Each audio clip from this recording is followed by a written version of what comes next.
You're listening to Boss Ladies and Babies with Nikki and Megan, two best friends adventuring through motherhood, building our careers, and not losing our shit. Welcome back to Boss Ladies and Babies. This is Mickey. And this is Megan.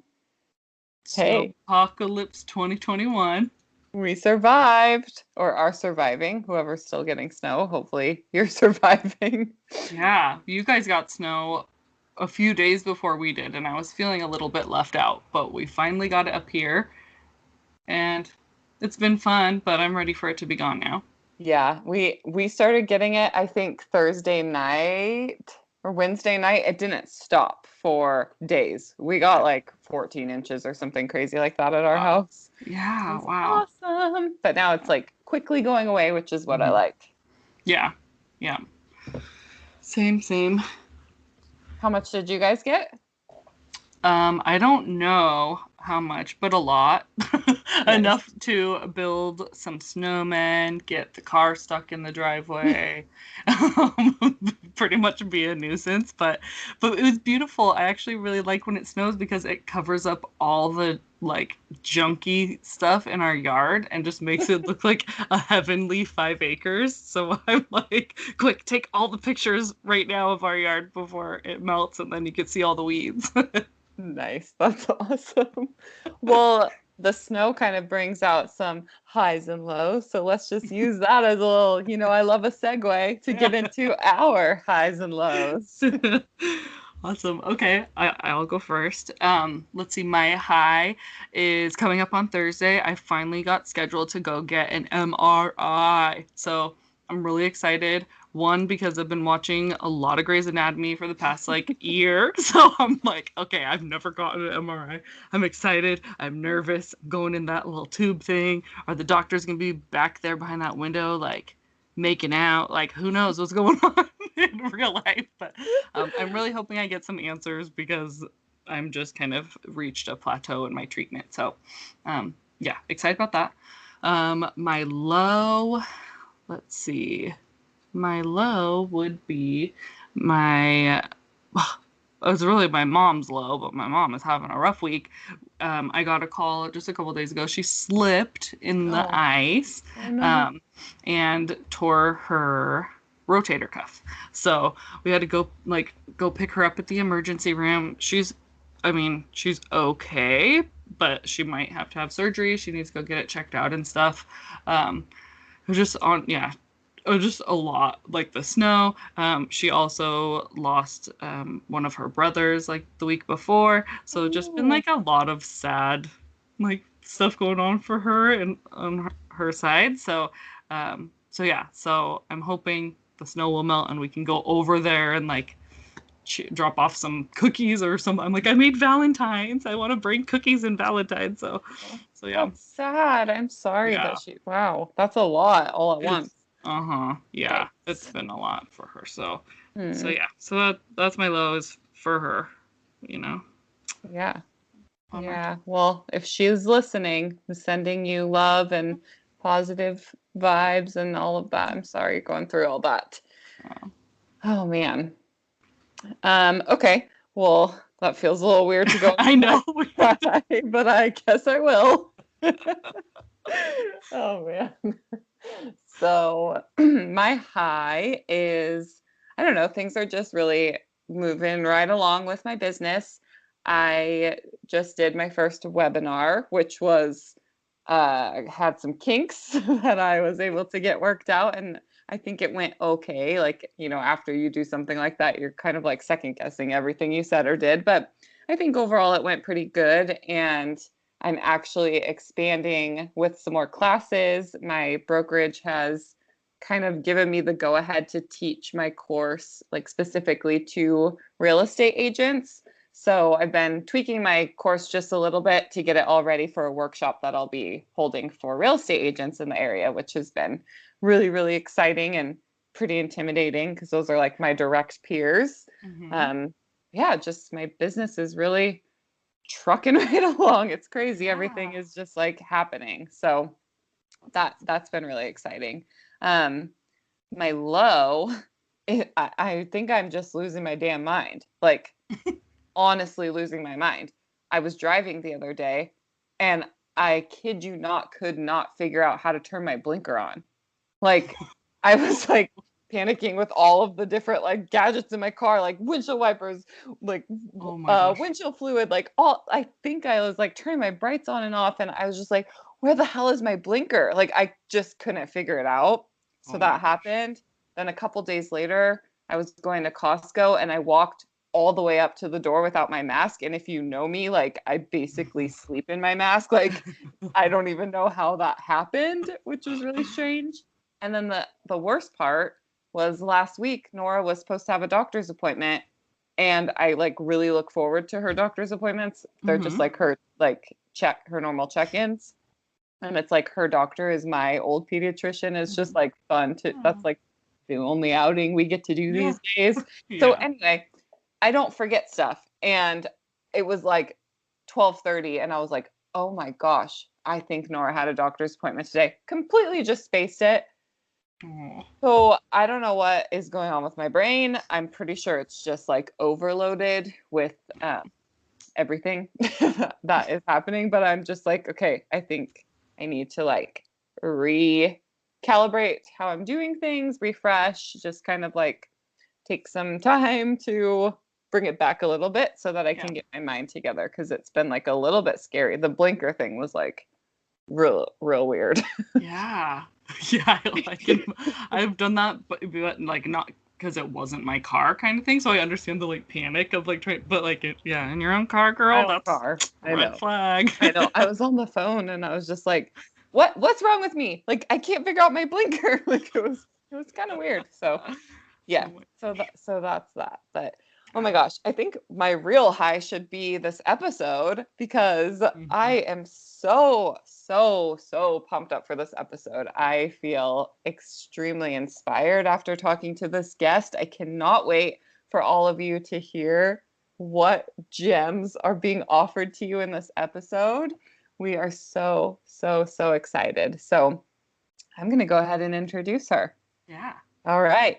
Our guest for this episode is a life coach, author, and public speaker creating the genesis for a brand new brand of leadership and graceful revolution. Her unique life purpose is to use her talents as a healer and a prophet to help others tap into their intuition so they can harness their magic. Her words awaken revolutionaries, trailblazers, and powerful innovators in the quest for justice. When she's not building her public speaking business, she can be found reading trashy novels, drinking fine whiskey, playing mom to three delicious humans, and loving her punk rock scientist, James Thomas Kelly. Please, it is our honor to welcome to the show Dr. Melissa Bird, and we will bring her on right after the short break.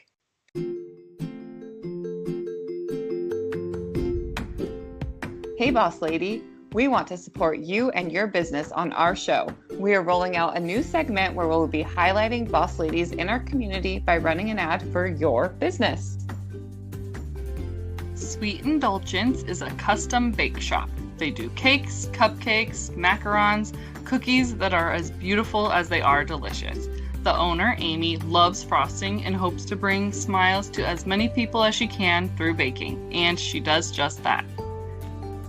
Check out her amazing creations and contact her to order your own at Sweet Indulgence PNW, or you can find her goodies at Joe's Fine Coffee on Mount Baker Highway in Whatcom County. Again, that's at Sweet Indulgence PNW. If you're interested in us promoting you on our show, send us an email and let's get bossy.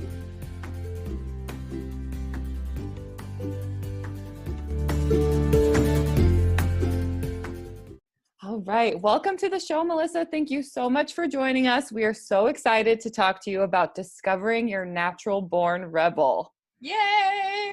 Thanks for having me. I'm excited.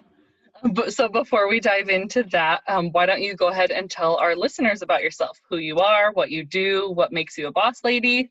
Tell us everything. All right. I am Dr. Melissa Bird, and I am a coach and a public speaker. And I have a couple of different companies because why not? My main company is called Natural Born Rebel.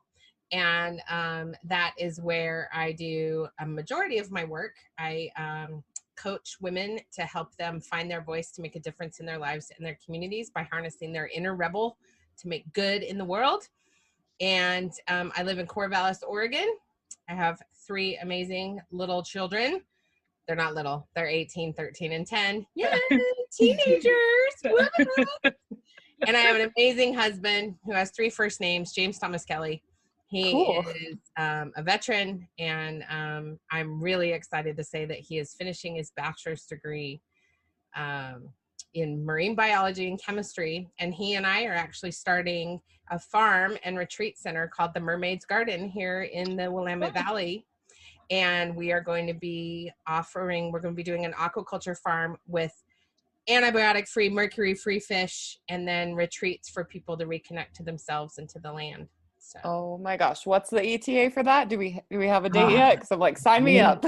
Listen, sooner rather than later, we hope. We're looking for land and investors and doing all the things. And so it's a really big deal. We also have a standard poodle named Dakota. She's my baby. She just looked up at me like, hi, Mom. And then we have a French bulldog named Potato and a 3-legged cat named Mrs. Dinkles. Oh my gosh, you guys have a lot going on. That sounds awesome. We do. Well, we're really, really excited to talk to you about all of the things that you're doing. You are just such an inspiration from what I know and have seen about you just through social media and our connections. So let's get into it. And if you could start us off by telling our listeners what it actually means to be a natural born rebel. Absolutely. I'm so excited you asked me this because I work with a lot of people who they're like, but I'm not a rebel. And I'm like, well, do you own your own business? Yeah. Did you graduate from high school? Barely. Okay. Have you been married more than once? Totally. Were you quiet in high school? Were you loud in high school? Were you like me, the girl on the corner smoking cigarettes? And my mother, I grew up in a really small town, and my mother would drive by and scream at me out the minivan, Melissa, put that out, right? Like, so I was obviously rebelling, but I think for so many people, they just think they're living their daily lives, and actually they're harnessing the power of their inner rebel. And for any of us that go against the grain, that speak out about things that traditionally the people around us would not speak out about, like, that is our inner rebellion. I have a really dear friend that I do Facebook Lives with once a month. Her name is Amy.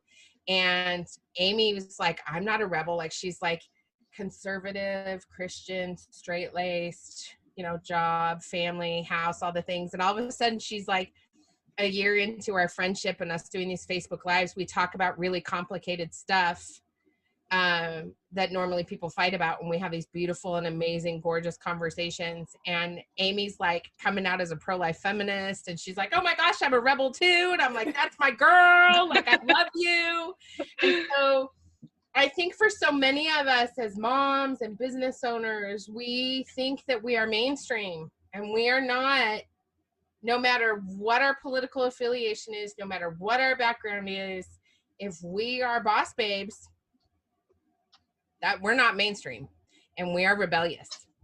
Ooh, I love that so much. I have been a rule follower my whole life, but at the same time, I preach and teach women how to actually stand up and be different and show the world who they are. And so I, never really thought about that as rebelling, but it's like against the rules of what you should be for business, like so professional and never be vulnerable. But I encourage people to rebel against that. So yeah, I think it's really important to remember too that rebellion, we've been trained to believe that rebellion is short skirt, sex, drugs, and rock and roll, and short skirts, and being a troublemaker. And that's not what rebellion is. Really listening to the pounding of your own heart and following your divine assignment in the world to make a difference and to really do something that you are called to do. The ultimate rebellion is to listen to the pounding of your heart and recognize it as your calling and not something to be avoided. And I think that that's really important for people to remember. and hard for us to do, especially as moms. I feel like to listen to that, and we're going to get all into that in the episode, but just as since we're touching on just the whole idea of, you know, doing something else for yourself and your calling when there's so many things that we should be doing for other people all the time. It's really hard as moms to harness that and go for it. But I think in this episode, we're really going to get into why we should, how we should, and to kind of quiet the noise that's telling us not to. So, I'm just so excited. I actually call that the shitty list of shoulds. So we can get into that later. Ooh. I like that. So what inspired you to help women, you know, find this inner rebel, make this kind of like revolution in their lives? So this is my favorite story about how I got into my business. So back in 2017, I was on a coaching retreat in Scotland, in a castle, in a forest, in the middle of Scotland. It was epic, y'all. Epic. This is where I came up with the vision for the Mermaid's Garden. Like it was life-changing. And when I was there, I met a woman named Susie, and she's this lovely human, and I really adore her. And she was in the room next to mine. And so we shared a hallway basically. And we didn't talk much. I mean, we talked here and there, like nice, polite chatter as you do when you're on a retreat with a bunch of women. And we had a couple great conversations, but we never really dug into each other. And we both came home. She lives in North Carolina, and we both came home, and all of a sudden she's getting these divine downloads from me and text messaging me these messages. And she's like, I guess like the universe wants you to know this today. So here you go. And she's like calling in all these things for me basically. And then I went months and months without talking to her. And back in 2019, I was still kind of teaching. I was an adjunct professor for a while in this. I have my master's degree and my PhD in social work.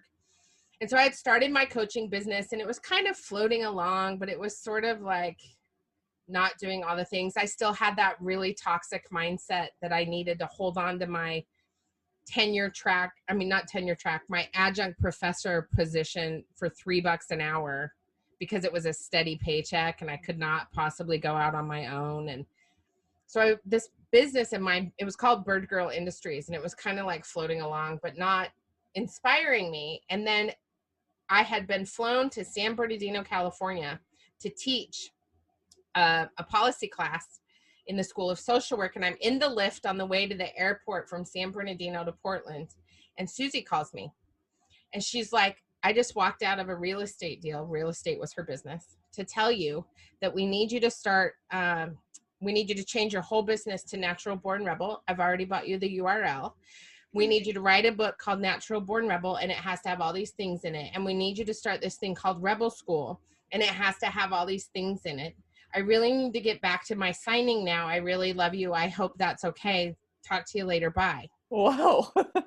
Wow. Now, this is the thing I teach my clients. Sometimes it's not this obvious, but Right. when random stuff like that happens, and then the Lyft driver says to me, he's like, do these things happen to you often? And I'm like, no, they don't, dude. But he goes, you're going to listen, right? And I was like, I think I might listen. So I get to the airport and I sit down and I'm like, bananas, shenanigans. What is even happening right now? I got on that plane and I wrote almost the whole book. Wow. Oh my It just gosh. poured out of me. Like this book just came out of me. And of course it had revisions and things like that. But the book that's on my website for free is that book. And then I created Rebel School. And then I changed my website. And then all of a sudden people were enrolling in Rebel School. And all of a sudden, like, I'm building this business and it's taking off. And I'm getting messages from people like, oh my God, your book changed my life. And I'm like, what's even happening? And it's just accelerated into this thing. When I first started Rebel School, it was only a 6-week program. Now it's like 12 weeks with one-on-one coaching, and all this magic happens. And it's just like this container of awesome that is like mind-blowing. And I just have fallen in love with my business. And it has led to so much beauty and so much awesomeness, because I didn't say, that's strange, Susie, thanks so much for your message. Right. And what if you would have? Yeah. Oh, I wouldn't be in business if I would have listened to her. Yeah. If I would not have listened to her, I would not be in business. I would have given up. You guys who are listening cannot see her face right now, but I just like can feel the passion pouring out of you. Just everything you're saying is just, I feel it so much. Like you can tell that this was meant to be what you're doing. And luckily you are. And you sold out Rebel School recently, right? Your last I did. enrollment for it? Yeah. So there's two things I want to remember to say about this. And the first thing is that, Mickey, you used the word revolution. And I have another vision that I was actually given years and years ago called the Graceful Revolution. And I just finished chapter number 5 of that book. So I'm thrilled to be on to chapter number 6, which is great because there's only 9 chapters, which means it's almost done. Yay. So, so there's something about the Graceful Revolution as well that I think it's really high time for us to embrace the idea of our own personal revolutions and what we're doing in the world and what we're saying. And I think that that's really, really important and powerful and awesome. So I really wanted to say that before I moved on. Yeah, well, and that actually is perfect for my next question. So with thinking of all of this, what is something that we can do today, like whoever's listening right now, or even Mickey and I, what can we do today to start to let our rebel out? Oh, I love that. So, you know that niggling voice that won't go away, that like the repetitive message that you get over and over again in your business. And you're like, that can't possibly be correct. That cannot be real. That cannot be what you think I should be doing. Mm-hmm. There's that shitty shit again. That cannot possibly be the track you want me to walk down. Like you must be wrong. And so you keep pushing and pushing and pushing against what you think you should be doing. Mm-hmm. And it's listening to that niggle, like that thing that will not stop, that no matter how much you try to avoid it, it cannot be avoided. My book is that way. It like tortures me. The Mermaid's Garden was the same way. You know, I'm laying on the forest floor in Scotland and all of a sudden I have this vision for a retreat center and an aquaculture farm. I don't even know what aquaculture is. And I'm like, well, thank God my husband is going to school because he's a fish guy. Like, I don't even understand what's happening right now. And and it would not let me go. It was unrelenting. And I was like, oh, what is this? Like, and so of course I start looking into it. And as it's progressed, all of a sudden it's become a thing of its own. And I think so many of us are afraid of things becoming a thing of their own. Mm-hmm. And so many of us are afraid of following that urgency and that intuition and that niggle because we're afraid of it happening and we're afraid of failing at it. And so because we're afraid of both of those things, of success and failure, we just don't listen. Mm-hmm. When we know we have this mother's intuition that is so powerful. And we know when we get that message, no matter when it comes, that we have to follow it, and we don't, we avoid it. And so the number one thing you can do is actually listen to it. Put the people around you that are going to make it happen and make it happen. And, you know, I mean, Megan, you and I have talked about this. You're still not doing what you know you are being. No, I'm doing it. I'm doing it. Blow it up. Yeah, I'm working on it. That I'm just like over here aggressively nodding my head because I'm like, everything you're saying, like boss ladies and babies is that for me. Like I literally lose sleep over what is meant to be happening. And I've been in the last like several months really working on growing that and turning it into what I just launched my program, the Brand You Strategy, which is super exciting. And like what you were saying with that book, pouring out just this whole 6-week course, just when I finally listened to that voice, it just came pouring out of my body. And it all of a sudden it was done. And I was like, oh my gosh, this is my heart I'm about to share with people. Yeah. People are going to come and see who I am in such a deep connective level that they've never known before, that I didn't even know before. And it's all out there now. And it's an intense, insane, magical, amazing feeling that I can't even.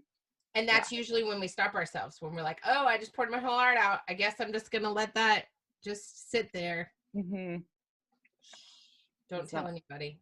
Yeah. Well, oh my gosh. Okay. You two are I'm like so motivated over here without any direction. Your passion is so contagious. I love it. So for those of us that haven't like found that passion necessarily, like how how do you discover it? How can you decipher between something that we like right now or that we're into versus something that like lights up your soul, like you two have found? Such a great question, because that's literally the chapter I just finished writing. Oh my gosh. How to tap into your passion and figure out what you're passionate about. I love this. So first of all, acknowledge that you are free to be whoever it is that you want to be. You are free to be whoever it is that you feel compelled to be in all of your glorious wonder.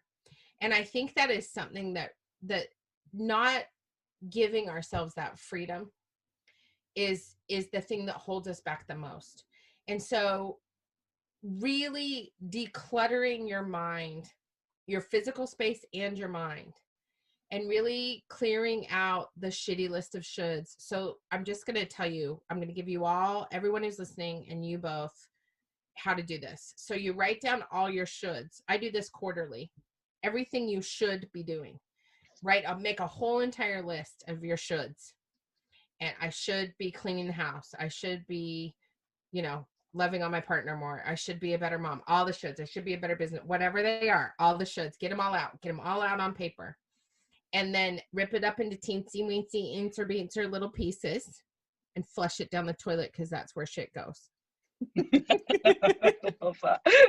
All your shoulds go down the toilet. That's why it has to be inter pieces. Sometimes you have to do a double flush because you've got so many shoulds going on. But literally get rid of your shoulds 100%. Get all of the shoulds away, and then take inspired intentional action towards something you've been avoiding. And eventually you're going to feel so expansive and so open that you will be able to take that inspired intentional action. Don't just take action for action's sake, because I think that's the thing that people fall into, is they're like, well, if I just have a pretty Instagram account, then everybody's going to come flocking towards me. It's going to be awesome. But that's not true. Mm-hmm. My Instagram account is a mess, but I love it because it's totally me, right? It's totally my personality. Mm-hmm. And I think that that's the thing to really remember is to really listen to your passion, not those shoulds. The minute you get into a should list, you fall out of alignment with that true course of action for you and that true divine assignment. And when you do that, you lose sight of that passion.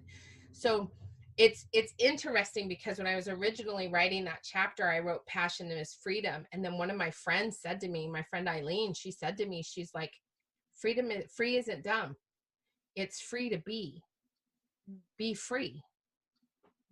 Free is not dumb. And I was like, woo, girl, like that's a mic drop right there. Like, what? So really thinking about taking greater risk. And risk is not the same for everybody. Risk, for me, is not the same as it is for either of you or your listeners. Mm-hmm. Risk for some people can be as rebellious as not doing the dishes for a day, right? And seeing if anybody notices. Or it could be as huge as launching your own company, and taking a big risk to do something huge, right? And so really remembering that taking risk, getting rid of those shoulds, and really taking intentional, inspired action is how you find that passion. Because you will learn very quickly what does not turn you on and flip your skirt. Mm-hmm. And if it doesn't turn you on and flip your skirt, you don't do it. Yeah. I think a lot of times people get surprised when they're trying to figure that out too, for what they think is their passion. And then they start to go for it and they realize it's not turning them on. And then they just feel stuck and then they give up, Mm-hmm. Totally. Yeah. Totally. And really listen. Like, I'm serious. Like, I get tingly moments when I'm in the middle of my business.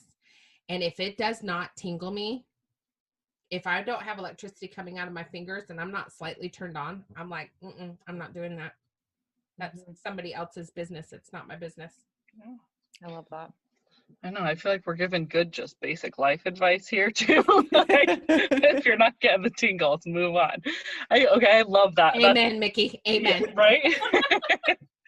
So once we do find that passion, how do we take that next step and tap into it to turn it into business opportunities? It's such a great question. And I think that it's really, it goes back to that idea of taking risk again. So for example, when I first started my business, everyone's like, you have to have a freebie offer, and I'm like, what the hell is a freebie offer? Like, I don't even understand the language you all are speaking.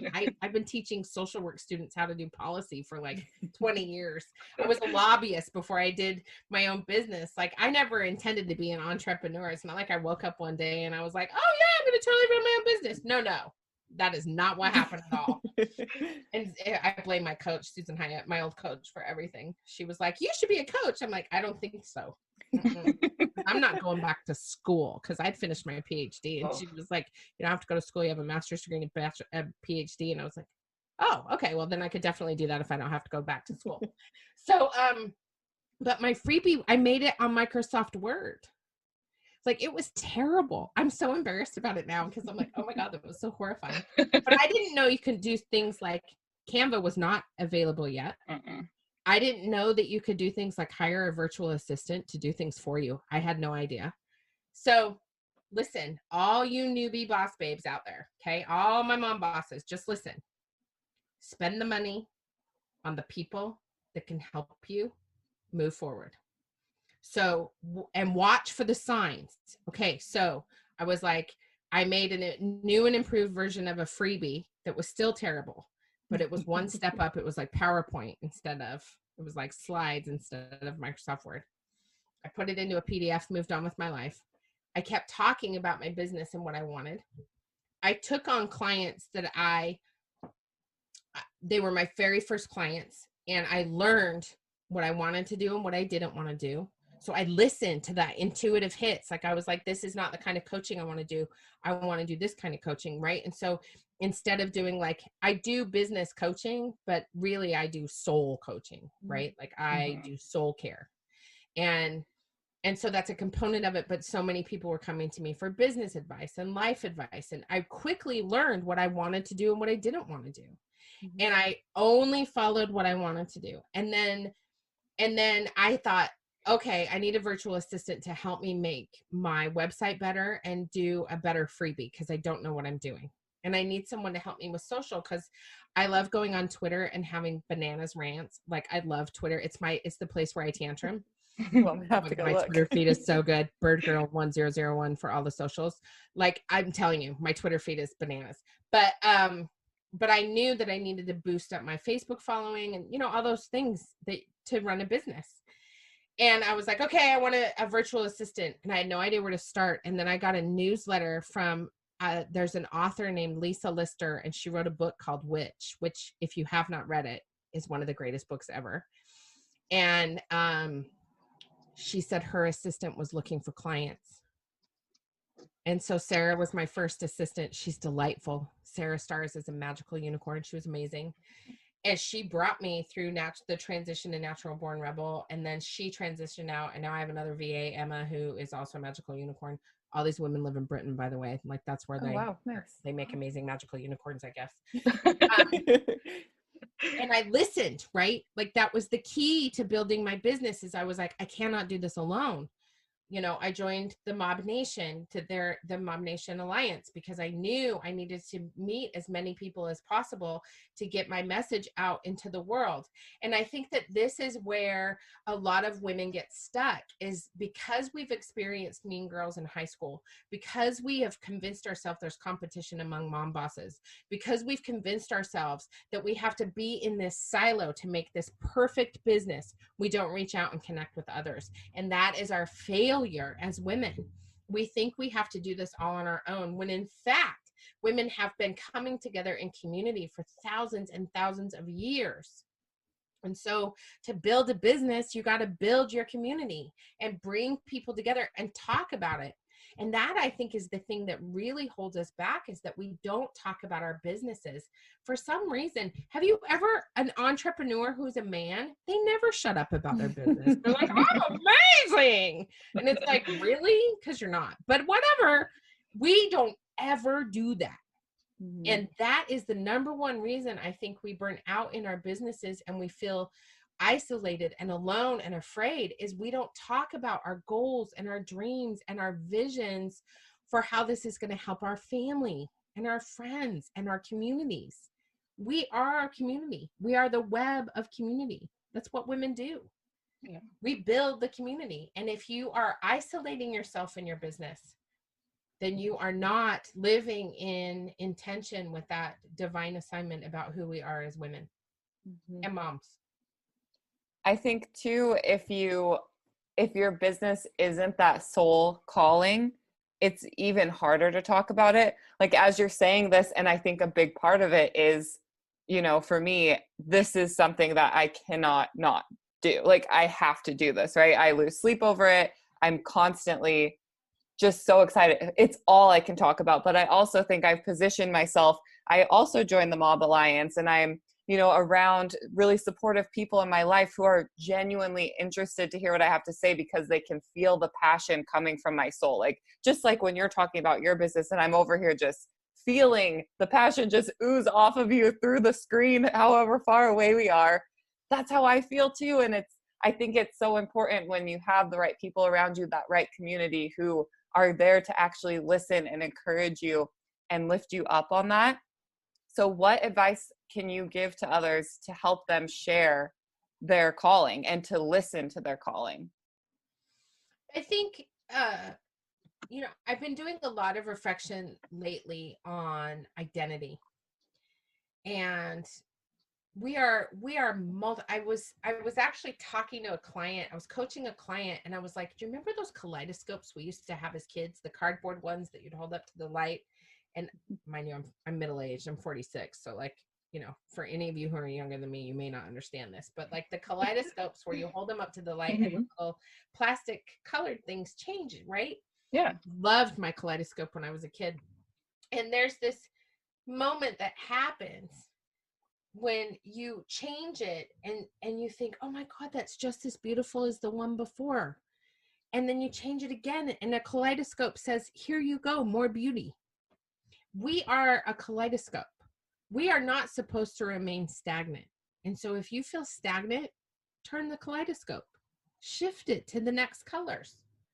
Think about what the advice you would give your children. Because so often when we are in business, not only do we carry those shoulds around, but we create obstacles.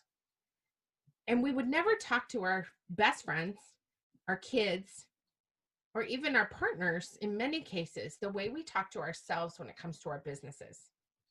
And I think that is our greatest failing as business owners. I think we need to get a little more heart in how we connect with our business. And I know we had a nice, good metaphor about the tingly bits, but I'm not kidding. You should be making out with your business all the time.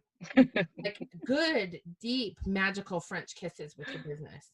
Like it should feel amazing to go to work because you know why we run businesses? So we don't have to go to work. Right. But we still have to go to work.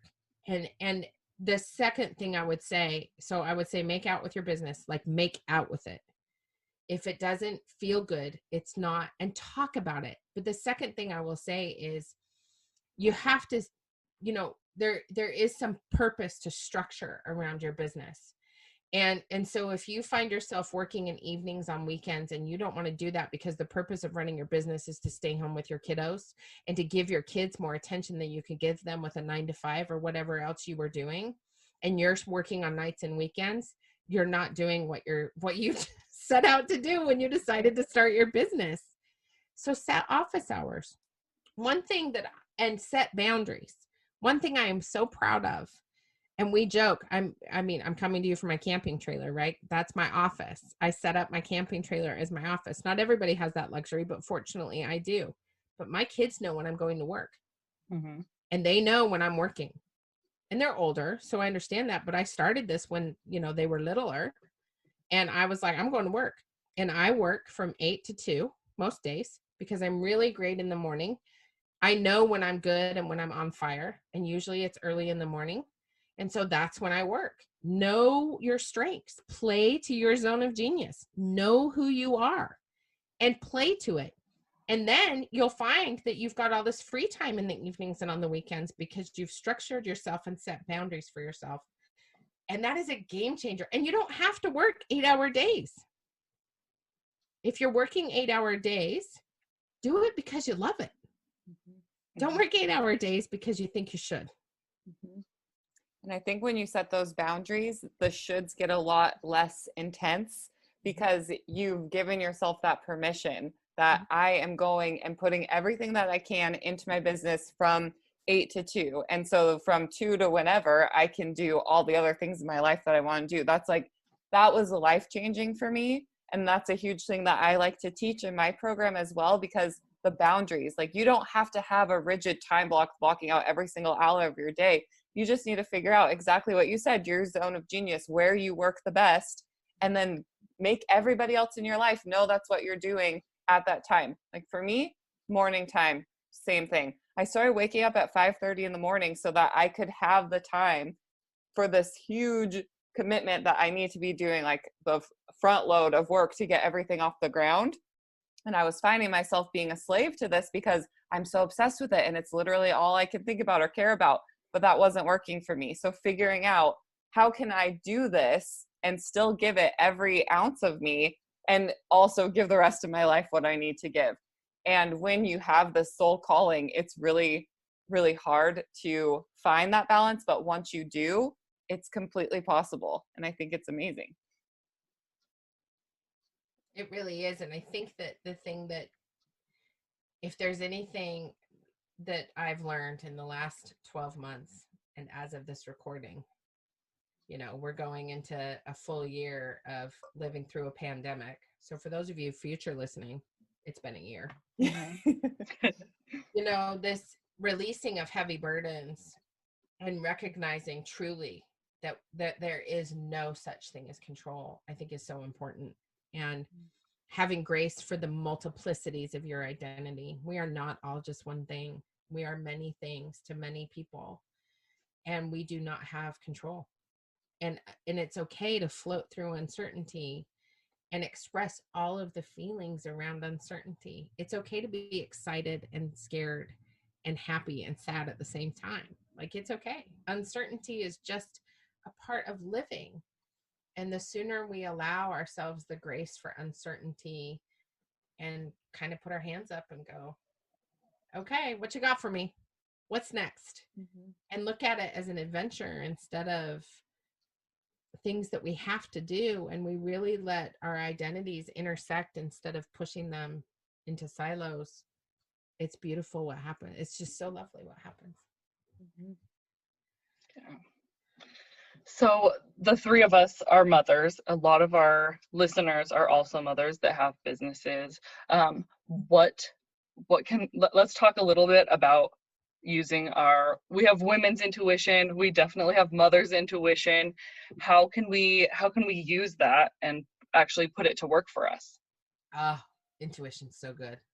I teach a lot of this in Rebel School because I think that it's so important to really hone in on the difference between your intuition, which happens, through your third eye and through your connection to the divine, and then your mother's intuition, that gut instinct that's like something is wrong or something is awesome. But like that intuition, your gut instinct that happens in that space right below your heart. And I think that bringing those two together is a really powerful force. Like the idea of confidence and self-esteem connecting with the divine in a way that helps you really say what your soul needs to say. And I think for us as moms, oftentimes we have some weird mom guilt about doing the things that light us on fire, right? Mm-hmm. And I think for so many of us, we forget to listen to that flame of intention and why we are doing this. And I actually had this early on when I was getting my PhD. I called a friend of mine. I was just sobbing, and I was like, I'm taking all this time away from my kids. I went from being a full-time stay-at-home mom to commuting from Anaheim to Los Angeles to go to USC to get my PhD. And I mean, I've left years of my life on the 5 freeway, like years of my life are on the 5 between, that 20-mile stretch that takes 3.5 hours. And oh God, it was awful. But, I would come home and Sean at the time was only 2. And he would be like, Mama, I hate USC. It takes you away all day. Aww. And I hate it. I hate USC. And I called my friend and I was just bawling. I was like, I'm screwing up my life. I'm screwing up my kids. I'm screwing everything up. Right. And she said to me, I watched my mom get a PhD. And it's the greatest thing I ever bore witness to. Aww. Because I learned so much about what it takes to accomplish something like that. And she said, don't forget, less than 1% of the world's population can call itself doctor. And in 4 or 5 years, you're going to be able to call yourself doctor. And I was like, oh. So it switched how I thought about me getting my PhD. And then all of a sudden, we were all sitting around the table doing homework together because I also convinced my husband to go back to school on the GI Bill because he'd never used the GI Bill.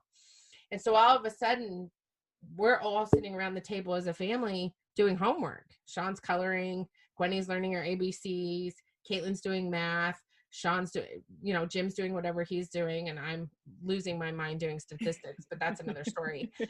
Thank God that's over. So that we have this idea that our kids are going to watch us running these businesses and working for ourselves, and somehow we're failing them when actually I now have my daughter, Gwendolyn, who's 13, has her own online jewelry business. My daughter, Caitlin, who is 18, has her own eyelash business, and they are making money and successful entrepreneurs. And they're barely, Gwenny's only 13. Yeah. And we're showing our children, if we don't keep our emotions away from our kids, they get to see it all. My kids, we celebrate when I get a new client. We have a family dance around. Like, we have a great time. They know when I'm like, where's the money going to come from? Because no matter how much money coaching I've done in my life, I still am like, shit, where's the money going to come from? And, we just have to show our children that we can do this and that we're going to stick with it. And that if we discover that maybe we were meant to work a 9 to 5 somewhere, that we go back and do that too. The point, or if we're like, no, I want to be a full-time stay-at-home mom. I'm done with all these shenanigans. We can afford to do this. I'm just going to stay at home with my kiddos and play all day. Hell, more power to you. I'm not that mom, right? I always have to have 10,000 things in the fryer. And so knowing our strengths and showing our kids, don't hide your tears behind the door, and don't hide your joy behind the door. Like, show them the entirety of this experience, because it is simultaneously one of the most invigorating, exciting, demoralizing, horrifying experiences ever. It's the greatest and the worst thing all at the same time. And you just never know what you are going to get. Every day is different. It's lovely. Mm-hmm. Yeah, you never get bored, and you're definitely always guessing.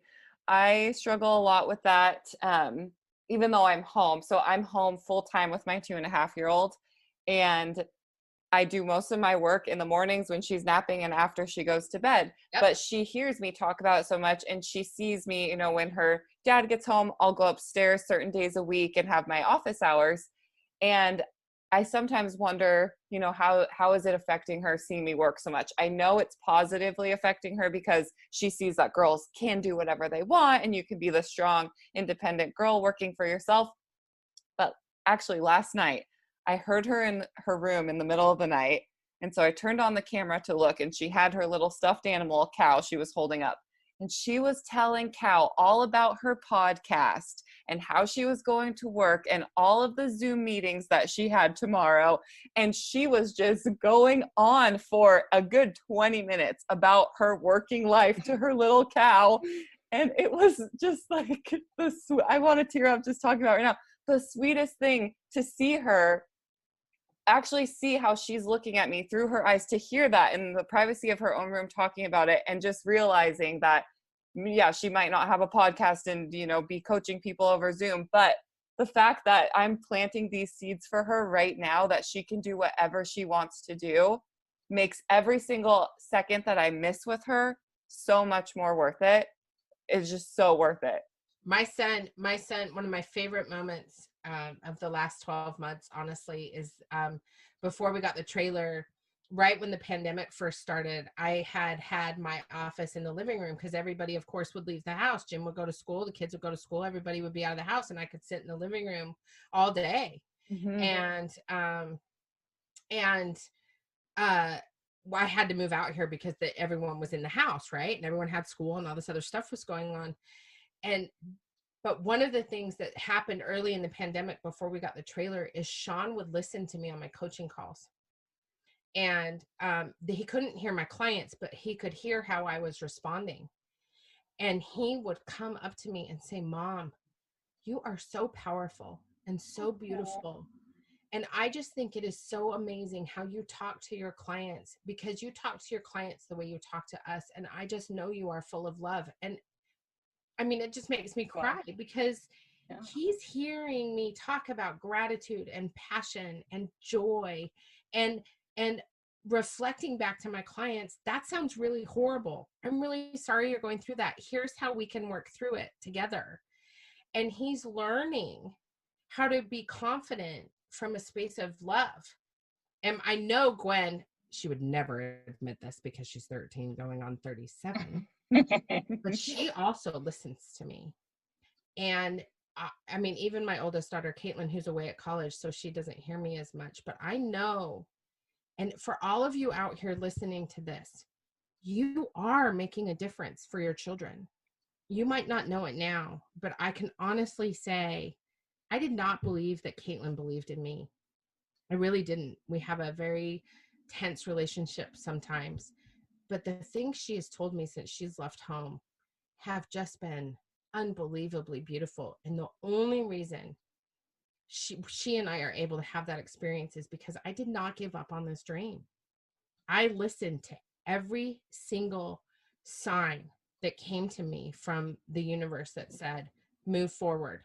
Anytime God, the creator, the universe, the divine feminine said, do this, I was like, okay, I think you're up in the night, but I guess I'll listen. And my children and my husband are better for it. I love that. Okay, I want to talk a little bit about that listening to yourself and listening to just the universe in general, and having to be really, really in tune with yourself in order to actually hear these signs that we're given. So, being grounded and really practicing hearing these signs. What can you offer for that? Being grounded, whatever. Like half the time I'm like, oh God, I should take a deep breath and ground myself. That is a practice. And I want all of you to hear this. Mickey, I love that you're giving me this look you're giving me right now, because you're like, whatever, sis. Like, No. I know you're feeling me right now with the groundedness. Because let me just say, like, this has been an ongoing practice for me to really listen, because I am rebellious. I am a rebel. And so when I get a vision or I get a sign, I'm like, you are wrong. Clearly, you're wrong. I know what's best. I know what I'm doing. La, la, la, la, la. And then I push and push and push up against that. I forget to ground. I forget to connect to Mother Earth and connect to the divine. And I forget to do all those things. And I'm running around like a chicken with my head cut off. And all of a sudden I'm like, intuitive hit. Perhaps I should just take a deep breath, feel myself connected to Mother Earth, and go, all right, I guess I'll do that thing. And the minute I do, the money flows, the gratitude flows, the connections flow, the random people out of nowhere come out of nowhere. And so I will say a gratitude practice is key. And it's a practice, y'all. It's soccer practice. It's swimming practice. It's yoga practice. It's not a one-off, I'm going to get it perfect. So for all my perfectionist princesses out there, please just put yourself on a horse and sail away. Right away. Go find your prince. Because this is a practice, right? Yeah. And so gratitude is key. And I'm not talking about toxic gratitude that makes you feel like you have to do something. I'm talking about the gratitude, a simple practice for me when I don't feel like writing down my gratefuls and I don't feel like doing that, is every morning I lay in bed, and I just started doing this about 3 months ago, and it's really shifted everything. And I feel so cheesy saying it, but it really has. Right when I come back into my body and I wake up in the morning, and mind you, I'm in menopause, so I'm waking up like 10 times in the middle of the night. But let me just say, with no hot flashes happening, I wake up and I immediately think of 10 things I'm grateful for right off the bat. I'm grateful for my rickety knees, even though they hurt. I'm grateful for the snoring of my husband because it means he's still here next to me every day. I'm grateful for my dogs in their kennel because they bring me such love. I'm grateful for the way the tree looks outside my window. I'm grateful for, the books on my shelf. I'm grateful for this wonderful house that even though I want my farm, this house is keeping us safe and warm. Like I think of them, I'm grateful for my toenail polish. I'm grateful for the fact that my hair is growing out and actually looks beautiful with the gray. Like I think of the mundane. Mm-hmm. I'm grateful for my lamp because it was my grandma's. And I think I list 10 things right when I come into my body that I'm grateful for. And that sets me up for the rest of the day, no matter how irritating the people I live with in the house are. I know that I'm grateful for the fact that even though I cannot stand that they are still not getting the dishes right, I have dishes. Yeah. Some people don't. Well, that's true. That's a strong reminder. So like, just let that sink in. That's, I think with the gratitude practice, a lot of people feel like it has to be like this grand thing of these huge things that they're grateful for. It has to be written out in this perfect way, or, which it does help to write it out. And, Sure. I've, You. yeah, exactly. But if you can't, like, you don't need to, just like anything in your business and in your life, if you can't do something exactly how you've set out to do it, you shouldn't beat yourself up. And I think the more you practice gratitude, the less likely you are to beat yourself up because, yeah, you did that not exactly perfect, but look at all these other things that are so great in your life. Gratitude always gives you more opportunity to be grateful. I mean, for those of you that are still changing diapers, just know it ends. And hey, at least you have a little kid you get to change diapers for. Like, it's pretty amazing. Yeah. I don't And miss then that phase at all, by the way. I was just gonna say, and then you kind of miss it. Like my daughter she only has one diaper a day now, and I'm like, I mean, I don't love changing the diapers, but now that it's just once a day, I'm like, she's so big now. Yeah. Milestones. Gosh. So besides gratitude, I love that you start your day with that. That's something that we talk about on here a lot. Are there any other like daily practices that you do to kind of stay connected to your inner rebel, staying grounded? I just check back in with myself. I'm like, does this feel good? Does this feel like love? Does this feel like joy? Am I having a good time right now? What do you want to do different right now at this moment? If you could do anything, what would you do different? And I ask myself that repeatedly throughout the day, right? Like I have an idea of what my day is going to look like, but I had 3 people cancel on me today because of the weather. And I was like, sweet, I'm going to work on my book. I'm going to do my collage in my journal that I've been wanting to do. I'm going to go back inside and high five everyone in the house and say hello and tell them I love them, even though they irritate me.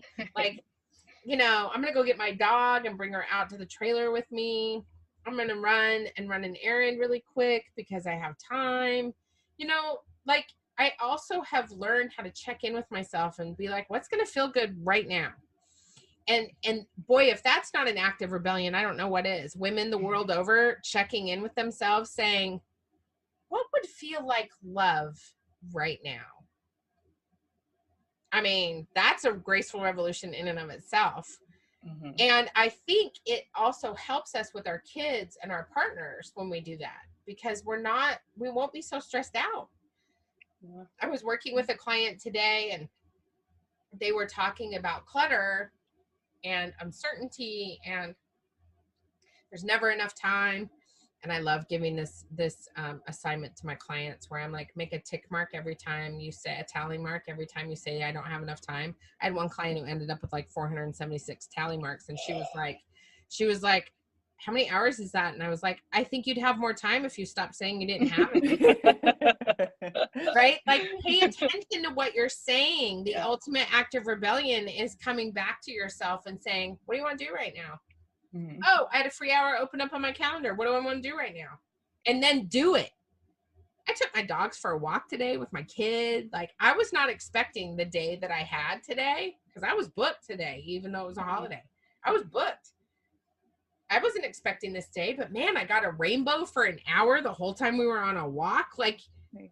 Y'all, listen, ask yourself, what's going to feel good right now? What do I want to do right now? I didn't have a walk scheduled in my day. I just decided to take a walk. Like, yeah. Listen, you don't have to have this rigid schedule. It's okay. Let it go. I think a lot of us get thrown off when things don't go. Even if we're not like schedulely planning people, we still have an idea in our head of how each day is going to look, each week is going to look.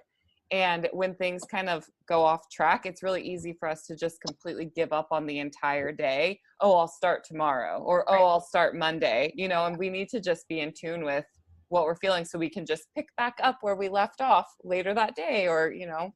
Well, and I don't want your listeners to be confused, because I was like, set some office hours and then do whatever the hell you want. Like I really want to be clear that even within my work day, if I have an hour free up, I'll go for a walk for sure, because that helps set me up for whatever's coming next in my work, right? I don't pile on more work. I don't go, oh, you know, I listen to myself and my intuition and what it tells me to do next. And I think that in the confines of me being at work, that's what works for me.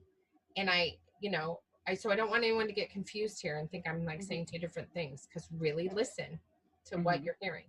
Well, I think when you listen to yourself enough and often, you kind of start to get like a revolving door of things that you do. So it's like, even though it's not scheduled, like somewhere deep within you, it's like, okay, I know if I have an hour open up during my office hours, these are some of the things that I know I will be feeling in that moment, because you listen to yourself and know yourself well enough. So it's kind of like a backup schedule of what you love doing. Yeah.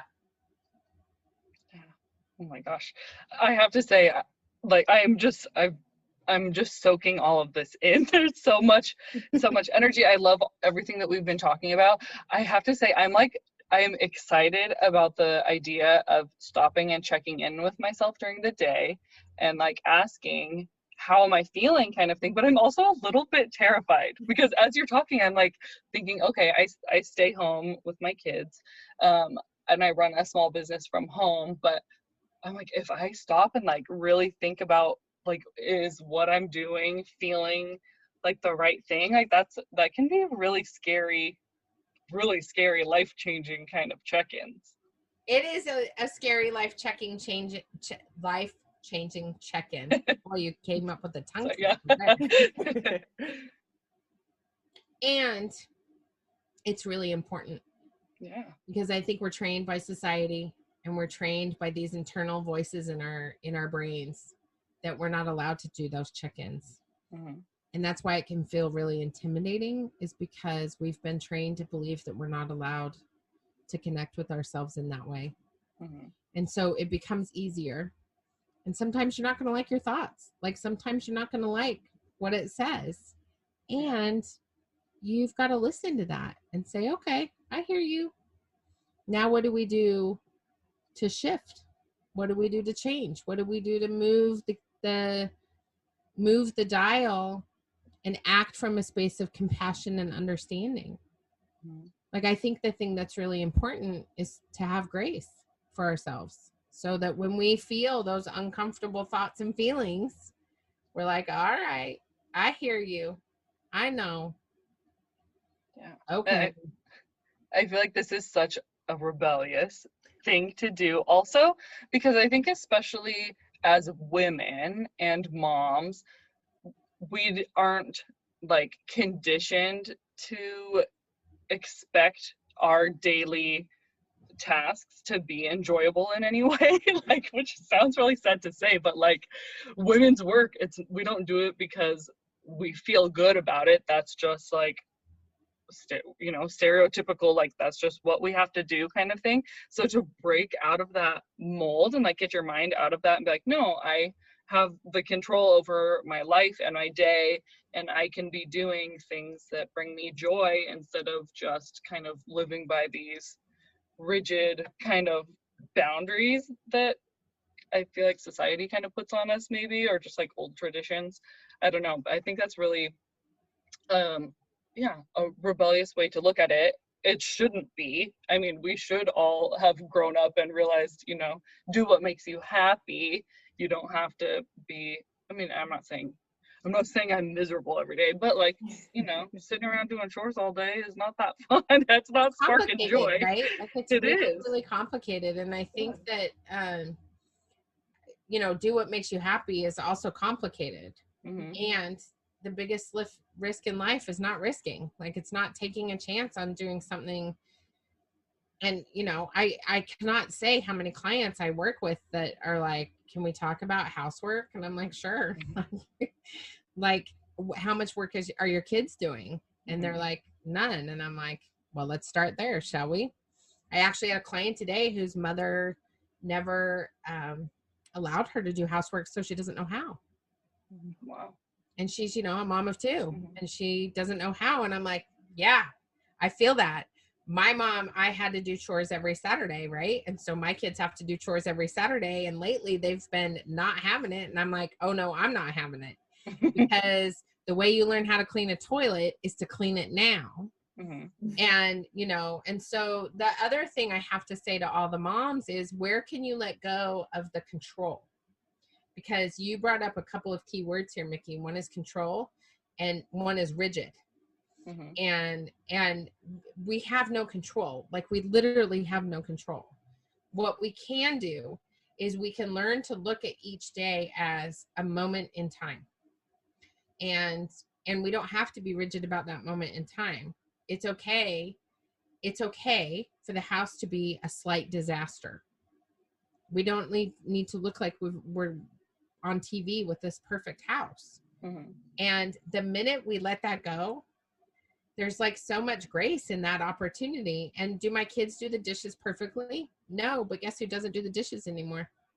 Nice. Yeah. My kids do the dishes, and they've been doing them for a really, really long time. And I always thought my mom was super mean because she made us do, like, I had a sister and we had to do the dishes every other day. And I was like, there was like an M and a C on the calendar, Melissa Camille, every other day. And like we had an assigned day, and I thought she was just horrible. But now you know what I know? I know how to do the dishes, and my kids know how to do the dishes, and that's amazing. And they know how to vacuum, and they know how to dust, and they don't like it. But I know that someday maybe they'll be on a podcast talking about their own lives, and they'll be like, my mom made me do this and it was horrible, but I really appreciate it. Yeah.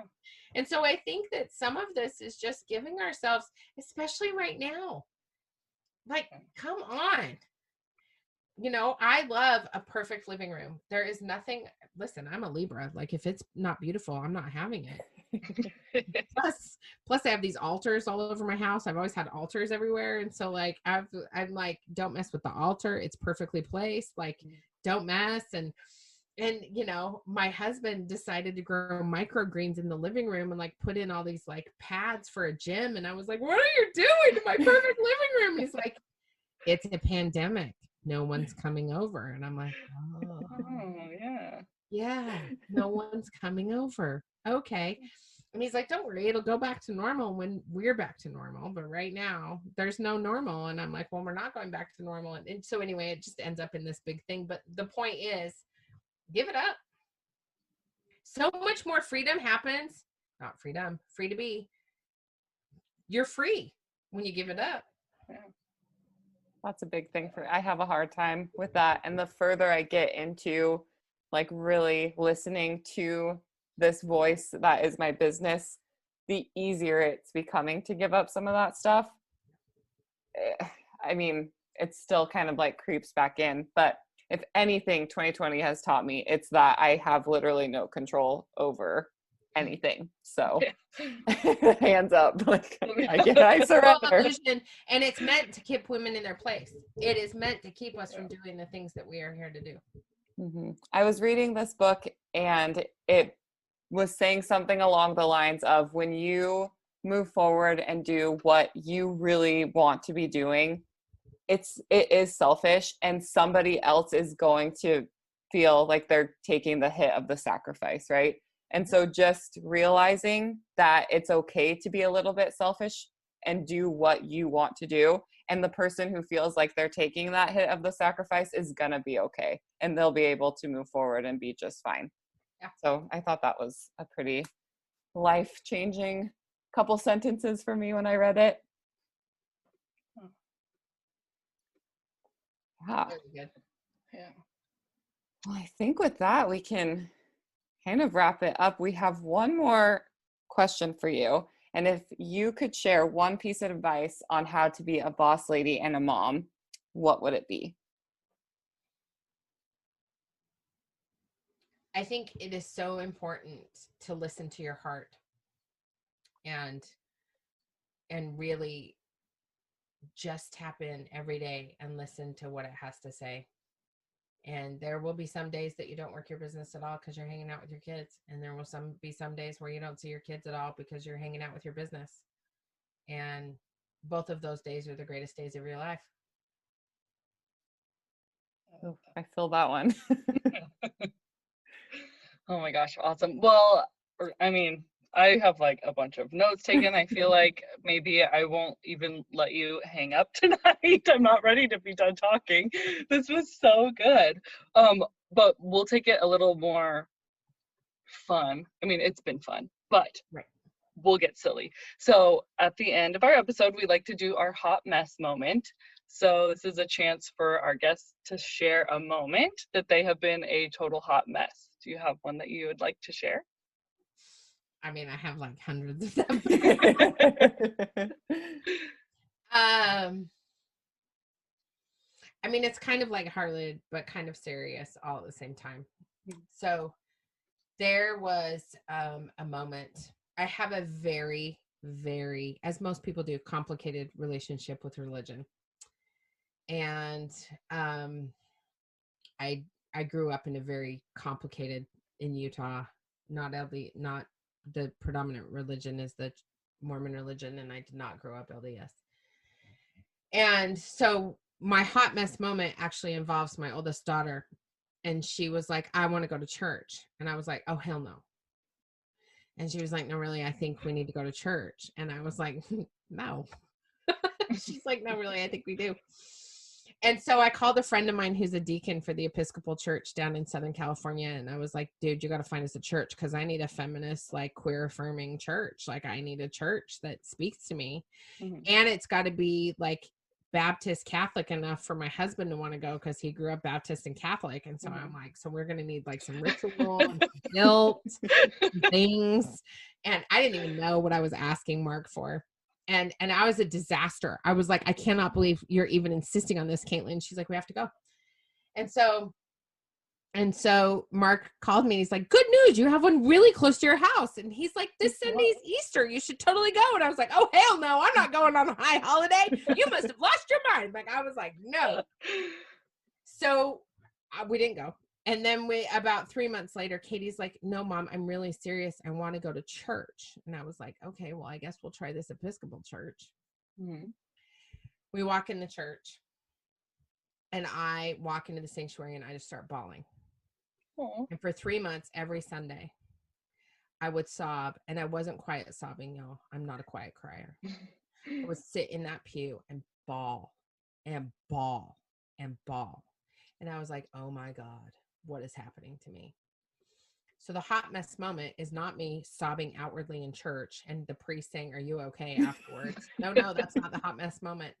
The hot mess moment is when I am at a meditation in said church on December 16th, 2018, which is the anniversary of my dad's suicide. And I'm in church by candlelight. It was our Compline service. And I'm sobbing, of course, because that's what I do in church, apparently. And I very distinctly hear the message that you need to start preaching. And I was like, oh, no. I'm a witch. I don't preach. And I very distinctly heard, you need to start preaching. And so I went to our priest and I said, apparently I'm being called. And he was like, sounds good.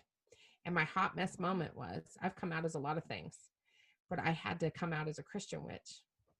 And it was the hardest thing I've ever done in my entire life. The hardest thing I've ever done in my entire life. Because I was terrified that all my witch friends would be like, screw you, like you've gone to the dark side. And that all my Christian friends would be like, oh my God, you're going to hell. And it turns out I'm doing neither. Oh. And it was just this struggle of faith Yeah. and knowledge of who I am deep down in my soul. That was my hot mess moment. And I was a mess. Like I was unpretty for like 6 months. Man, but it was received well by everybody then, right? And I mean, y'all go listen to my sermons because they're really, really good. Yeah, I didn't know that you did that. Okay, cool. I do. You'll have to link to my YouTube channel in the notes because okay, perfect. They're amazing. Oh my gosh. If ever there was a religion for us, there you go. We'll follow you. The Church of What's Happening Now with Dr. Melissa Bird. That is epic. Epic is like the best word I can think of for that. That's amazing. Yeah. Oh, wow. What a good hot mess. I laughed. I cried. I'm so proud. That's awesome. Oh my gosh. Well, thank you for sharing that. And thank you for all of your just like knowledge and passion and your time and just helping us all so much through this conversation. This has been just an amazing time. And we're so, so happy we got to talk with you. Thank you. Thank you. Thank you. Thank you for having me. Yeah. So before we let you go, why don't you tell everyone where they can find you, how they can support your business? Oh yeah, duh, we almost forgot about that. You can find me at naturalbornrebel.com and on all the social media at birdgirl, BIRDGIRL 1001. Perfect. And we will put all of that in the show notes with the links and everything so that you can find Melissa. Make sure you go and check her out. You do not want to miss all of the amazing things that she has to offer, as you know, now that you listen to this episode. And we will see everybody next week. Bye. Thank you for listening to Boss Ladies and Babies. If you like this episode, be sure to rate, review, and leave us some feedback. Make sure to follow us on Instagram and Facebook and join the conversation in our Facebook group at Boss Ladies and Babies. And until next time, stay bossy.